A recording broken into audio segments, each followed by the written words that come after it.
Pegang slow-slow. Pelan-pelan pegang. Perlahan-perlahan.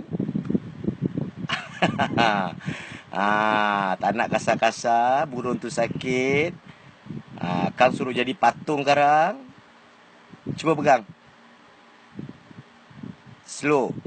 Pelan-pelan. Bagus. Bagus. Muka tu tak payah geram sangat.